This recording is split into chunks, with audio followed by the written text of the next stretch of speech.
Have you went through the news links, Ricky?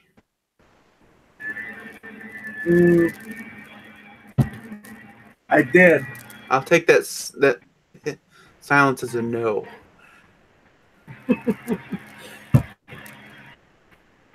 No, I did. I'm drinking.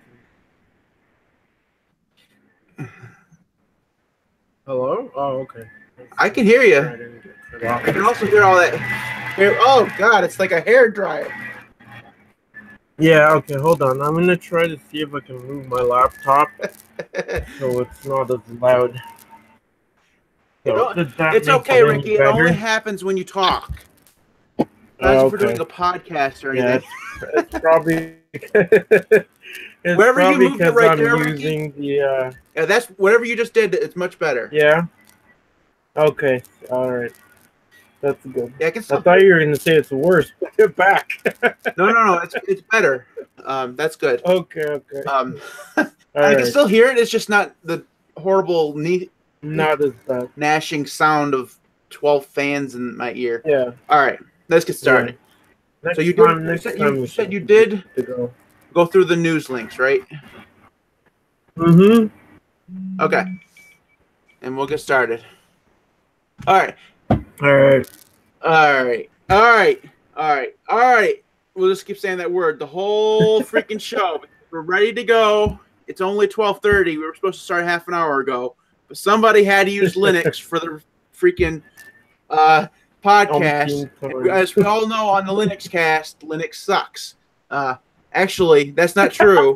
Linux and Google suck together. We already know that. No. All right. So Google just plain sucks. Yes, Google sucks. Google should use Linux. Actually, Google should use something other than their own distro or whatever. Anyways. Yeah. So we have some news. First of all, this is a Linux cast, and we're actually doing an episode.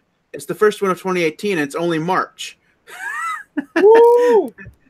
We skipped January, we skipped February, and we decided to come back in March. Who cares? Yep. It's not as if there was any news or anything. We were like, fuck it, we ain't got no predictions, so we might as well just take a couple months off. It's Linux. It's like XFC. It never changes. Right, so we have some news. We're going to talk about GTK versus QT today if we get around to it. So let's just jump right in. So the first news, which happened 3 weeks ago, is the Elementary OS is jumping from version 0.5 to 5.0. This is just, a naming scheme that they're changing to. Yeah. I don't know, Ricky, have you ever tried Elementary OS? Nope.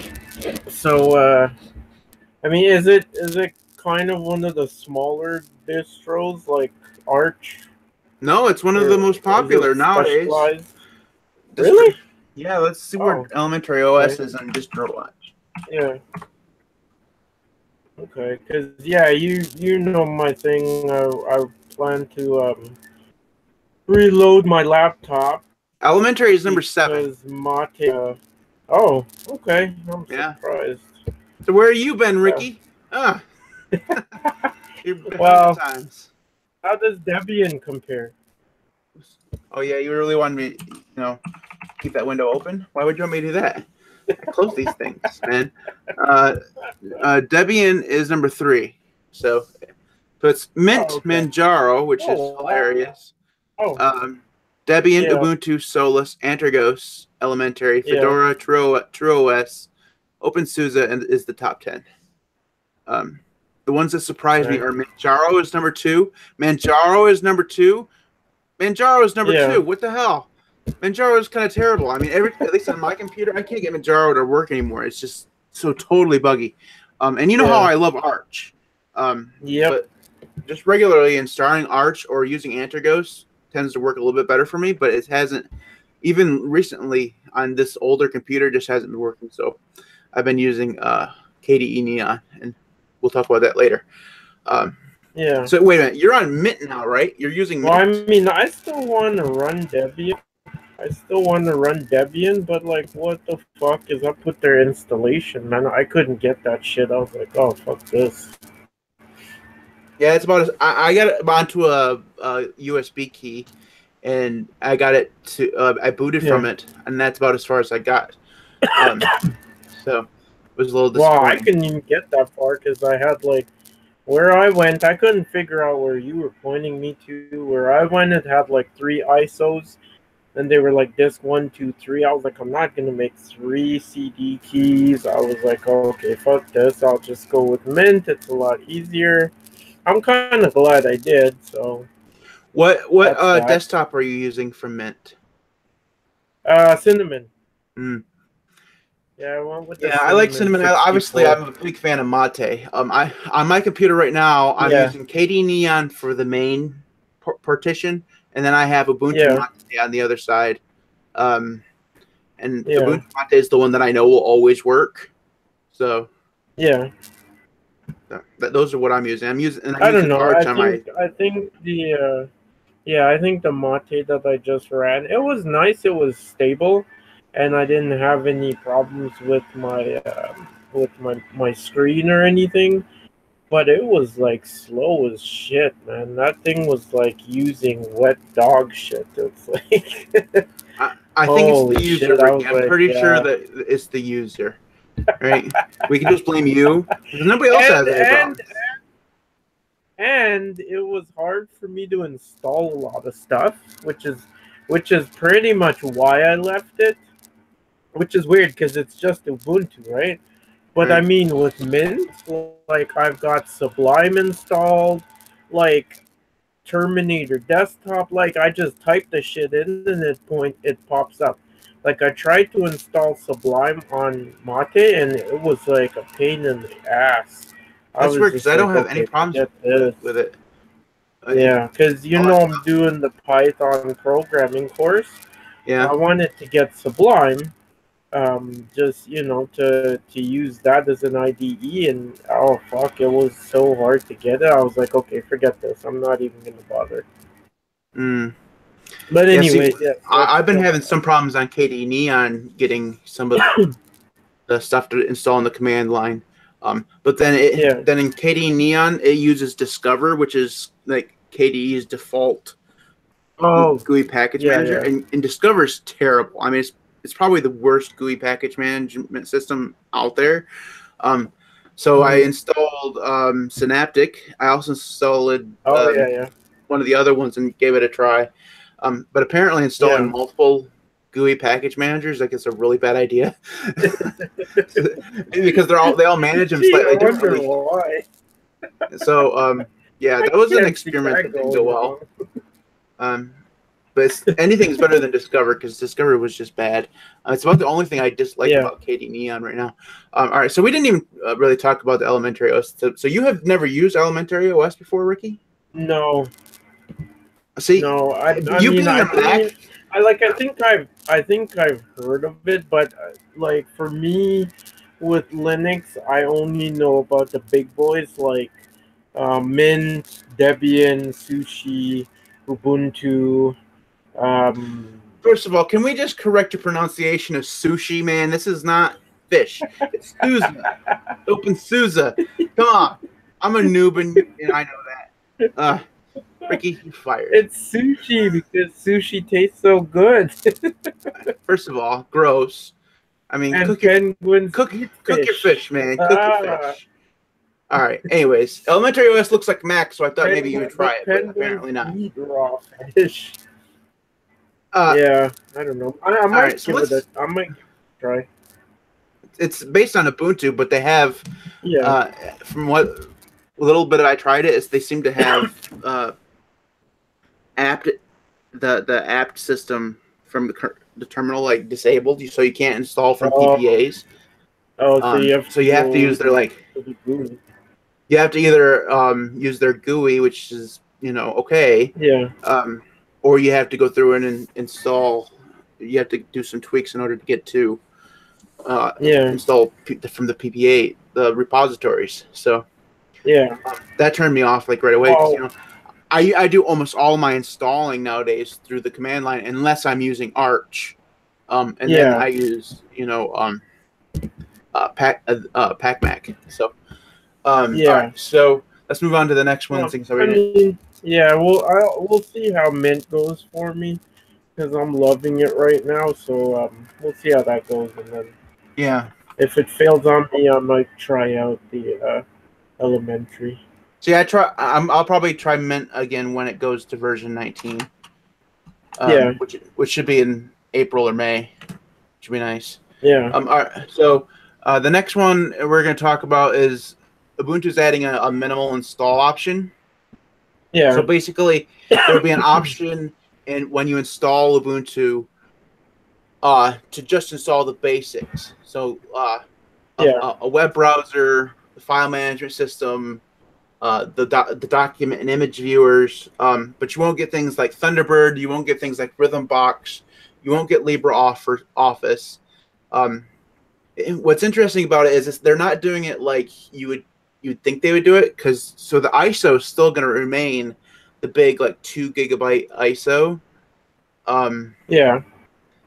But you'll have this option in that ISO to go through the minimal install, and then it just won't install those things. It would have made more sense to me a little bit that they would go through and have a separate ISO for this. That way, not only would you be able to have the minimal install, which would be great for system resources and maybe customizing your distro a little bit, but you would also be able to, for people who want to save internet downloads, for people who have data caps or whatever, you can make the ISO just a little bit smaller. That would make a little bit more sense to me. But I know this is also coming to Ubuntu Mate in 1804 in April. And I don't know about the other Ubuntu flavors. Probably Budgie will add it, because Budgie seems to follow along with this stuff, but I doubt XFCE or Ubuntu will add this, because they don't change very often. It's weird. I don't know how I really feel about it, because I mean, on the one, it would be good if they had like you said, if they had a separate ISO without the stuff, so it's smaller. Because I mean, when I load it up, I could count the amount of times I've used LibreOffice or whatever the fuck it's called. But I load in my own stuff, right? Like Sublime and Terminator, and Telegram and Veracrypt, and I go in and some of their stuff I do use. So it's kind of weird, because if they just take everything out, you know what I mean? I use for instance, Mint comes with GIMP. You don't have to get it. What else is transmission is in here? Those all come with Mint. You don't have to get them separately, right? So if they take everything out, you're kind of it sucks, because some of the stuff that they have is good. So it's how do you know, right? So I kind of see their point. So I don't know. It's hard for me to. They could always go through. The problem with what I'm about to say is that you have to for sure be connected to the internet. But they could go through. That's true. They could go through and make a checklist of stuff that you want in the installer. So you go through the installer, you choose your keyboard layout and your location and stuff like that, and then they give you a checklist of the things that you want to install. LibreOffice, Telegram, Thunderbird, things like that, and then it will install those things. But if you leave those things unchecked, it doesn't. So I think that would be an amazing way. Now, the only distribution that I know that does this is Antergos. And that installer is probably the best installer I've seen. I mean, obviously, Antergos is mostly just flat plain Arch, right? But when you go through the Antergos installer, it first allows you to choose which desktop environment you want to choose to use right in the installer. So you don't have to download several different ISOs to try the the DEs, and then it has a checklist or whatever of several different applications and browsers and things like that you can just check on, and then it will install those or it won't. So I think that Ubuntu could do that. Yeah. Could do that, but again, you'd have to be connected to the internet, and not everybody can do that. So, all right, so let's go ahead and move to our main topic, Ricky. I don't really want to talk about Ubuntu collecting data because I really don't care because I don't use Ubuntu. But people were up in arms about this like last week because Ubuntu is going to collect information on your installation. So during installation, they'll collect information about like what graphics cards you're using and stuff like that. I mean, it's all going to be anonymized data, and you can opt out of it. Yeah. But why would anyone be like going crazy about that? Like, I mean, I don't care if they check what video card I'm using. I think that the reason why people care is because it opens the door to them collecting more data in the future. So if you opt into this, they're worried that maybe that you're automatically opted into sharing other things that are part of your system. But I guess I just don't see that. I mean, Canonical, well, maybe the evil of the Linux world is not Microsoft. So maybe I'm just a little bit too trusting about it. But I really don't care that Canonical is doing it. I care that like Windows does it because Windows does it like across the board, and it never actually like presents you with an like in Windows. It collects all your data automatically, and in order to turn that off, you actually have to like be a Windows certified technician in order to go in there, dig into the settings to find it. So that's the problem with Windows. Anyways, so let's jump into GTK versus QT. So if you're new to Linux, you're probably wondering what the hell these things mean. GTK is the framework to create graphical user interfaces that is predominantly used on GNOME-based systems. So Flat GNOME, Budgie uses it for now. Elementary OS uses it. Debian uses it. If you're using GNOME and Debian, like Fedora, if it's using GNOME, uses it. So that's what GTK is, and it's also what you use when you want to theme your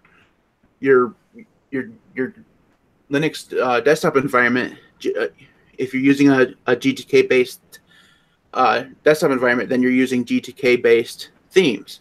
QT, on the other hand, is similar, only it's predominantly used by KDE and LXQT. Right? I think those are really the only two main ones right now that use the Qt, as they call it, framework for graphical user design.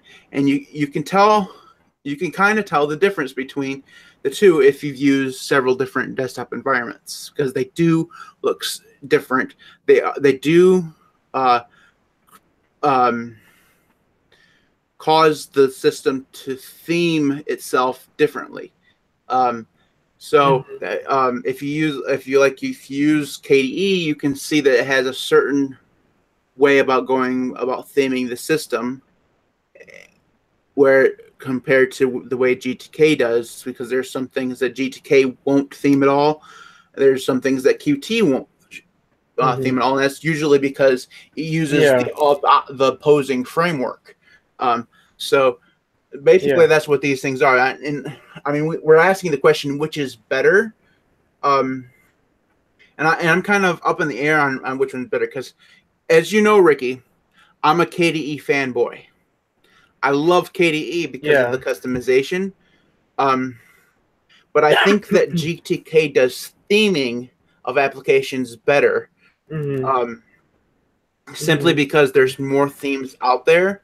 And it seems to be like, if you want to install a theme on straight up Ubuntu, you can download it from the internet, move it to a particular folder through the terminal, because you need root access or whatever, and then just use GNOME tweaks to change the theme. In KDE, it's a little bit different because you can't just download from the from the browser and move into a certain folder. At least I've never been able to figure out how to do it. You used to be able to go into the settings or whatever and install the theme from there, but you can't do that anymore. They took that option out. Also, from a QT perspective, the customization of it is a lot more granular. So like in KDE, you can change the overall theme. You can change the look and feel of the widgets and the panels. You can also change the window appearances. So it's all these settings are in different spots. So it's a little bit more. It's more professional in terms of you have to have a certain level of knowledge in order to use it. Whereas QT is just you set the theme and you're done, right? Mm-hmm. Ricky, when was the last time you even used KDE? Jeez, I can't even think about it. I mean, for me, like with the saying, I loaded up the latest Mint, and Mint's kind of using a fork GNOME, and I like it. I really do. But I mean, put it up like what? What's today? Friday. So Monday, something like that. Wednesday maybe. So I mean, a couple days. I haven't even finished installing all my regular apps. Much less the customize. But I do like it. How customizable it is, we'll see. Like for instance, when I first loaded it up, I don't very much like Windows, which is weird. Um, I don't know if I'm used to that, or I kind of like when it looks like Mac. It's got the dock and stuff. That's why you should use Elementary, Like it because it looks like Mac. Windows. Yeah. But I was saying, even when I first installed, and the desktop icons, like, they're huge. So I started looking, like, how can I just change the size of them? And I tried a couple things, but, like, do a deep dive. I'm sure if I look deeply or put a lot of, I probably could have gotten it done. But like I said, I'm more getting all my apps on there and stuff. So, for sure when I start theming and stuff, then I'll know for sure. But I'm digging how it is so far on the gnomish looking.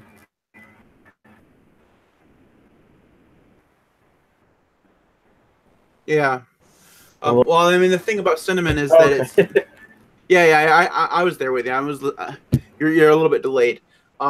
Anyways, the thing about Cinnamon is that it does use GTK, and it's supposed to look like Windows because that's kind of what they were going for. Cinnamon is kind of like the newer version of Mate, so it's a little bit based on Mate, but it's more of a, instead of it being a GNOME 2 continuation, Cinnamon is a GNOME 3 fork, right? Yeah. So and they made it look like Windows because they want it to, they want to draw people from Windows and make them feel comfortable, right? So it's a little bit harder to make a Windows look like in QT, I think. Although if you just have a straight up KDE install, it does look almost precisely like Windows. Now, one of the things I like about KDE is I can go through and make it look not like Windows, because if I was going to use a thing that looks like Windows, I might as well just use Windows. So, and the same thing with Mac. I don't really, I like docks and stuff like that, and I like the look of Mac OS.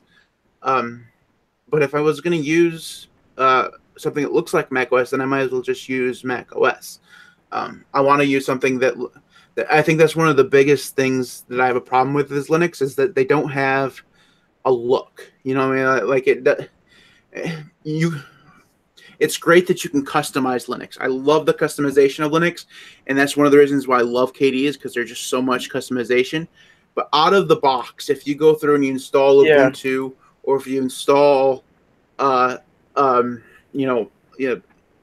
any other distro, it doesn't really have a look. I mean, especially Mate, Cinnamon, KDE out of the box, they look a lot like Windows. It's one of the reasons why, despite myself not actually liking Unity, Unity had a distinct flavor and a distinct look to it that looked nothing like Windows, and that was great. I think that was great. And while they're using GNOME and it still looks a lot different than Windows, I think that they're going to drive a lot of people away because some people just don't like straight up GNOME. Plus, they took out. I mean, one of the only reason why GNOME is like tolerable to me when I use it is because you can go through and install extensions and make it so that it works. In 1710 Ubuntu and 1804, they've taken out the ability to add extensions in it without going through and doing some tweaks or whatever. So they've made it harder to customize. And that's just not okay. But that was totally off topic. I don't know. As we do. Yeah, who cares? You know, we have show notes. We just never follow them because who cares? Nobody cares. What's that? Okay, the funny thing is, I just tried to get into it now from this machine, and I'm getting old show notes. I don't know. I don't know. Like I said, I'm still not done with this thing yet. I don't know. Well, maybe I'm looking at the wrong link, or there probably are old show notes. These show notes are actually from February 16th. Yeah, the one when I just tried, I'm getting the ones from December. Oh yeah, you're in the wrong ones then. Oh well, it doesn't matter. We're almost done. Let's go ahead. Guys, I won't worry about that. Ricky, we don't follow the show notes anyway, so who cares? Let's jump into the Pixel League. Do you have a pick? Do you have a pick of the week? Yeah, I do. I put it in the other show note, which is when I realized, wait a minute, this is from like December. But yeah, I got a pick. All right, go ahead and you do your pick then. Okay. All right, so my pick is Gparted. If you use Linux, then you know what Gparted is. You can install it in your distro, or you can go and download the ISO and burn like a live Gparted disk. And so Gparted is basically a partition manager. Lets you resize your disk and do other stuff to it, format and all that fun stuff. Really great. You got the GUI, so you know, for the people who aren't really into the command line, that's really helpful. Yeah, I really like it. I've used it ever since I jumped into Linux. So yeah, just tried to use it again after I set up Mint, because I wanted to do a dual boot with Kali. But I set up Mint using the LVM, so I don't think I'll be able to dual boot. I'm just gonna run a separate hard drive. But anyways, yes, Gparted, great program. Oh, y'all done there, Ricky? Yep. Yeah, I think I lost him. Ricky, are you there? Yeah. This is what you get when you use Linux. It does not do well with Google. For some reason, Linux it just does not like Google Hangouts at all. We should use Skype next time, Rick. We'll try Skype. Yeah. All right. Let's try Skype. We'll do that next time. All right. Anyway, so my pick of the week. If you can hear me, Rick, can you hear me? Yeah, I can hear you. Just a little delayed. All right. Well, I'm gonna go ahead and do my pick of the week. Just I'll do it quick. I love KDE a lot. I'm a fanboy, but I love Arch, but for some reason I can't get Arch and KDE to work well on this computer. There's just some bugs that I can't get figured out, at least lately. So I installed KDE Neon, which is the distro from the KDE project, and I'm really surprised. It's really good. I don't have to use NVIDIA's crappy proprietary drivers, which don't seem to want to work on this computer at all in any distro ever. So I'm able to use the open source drivers, and I've been able to tweak it just enough that I can get rid of the screen tearing, which seems to be an inherent problem in KDE. I've gotten rid of that. The only problem I'm having right now is that the screen flashes every once in a while, but that's not completely annoying. But other than that, it's running really smoothly, and it's really great. The problem is I had to go through and install all the programs because KDE Neon is kind of like a minimal install thing. It doesn't come with LibreOffice or Thunderbird or anything like that. So KD Neon is my pick. You should definitely give it a try because it's kind of like it's kind of a rolling release. Only I mean it's based on Ubuntu, so the underlying distro stays the same, but the KDE desktop environment on top of it gets constantly upgraded. So it kind of fills my need for constant change and broken computers and all that stuff. Excuse me. So that is it for today. Kind of an abbreviated short discussion because Ricky took forever to get on. We'll just blame Ricky because it's definitely Ricky's fault. It's always Ricky's fault. Anyways, that is it for us this week. We will be back in late March with our next topic and our next bit of news. And Ricky says he's going to use Ethernet next time. This newfangled experiment called Ethernet. And we'll try to use Skype next time to get rid of Google. Google sucks. Anyways, if you want to get in contact with us, you can do so. Email at thelinuxcast.com. You can find all of our past episodes on thelinuxcast.com. You can follow us on Twitter at thelinuxcast. I'm at MTWB on Twitter and at MTWB on Mastodon, which I've never actually used. I have an account there, but I never use it. And Ricky is Ricky_Women's1. You can also like us on Facebook at facebook.com/LinuxCast. And again, we'll be back in late March. We'll see you then. Ricky says bye. People.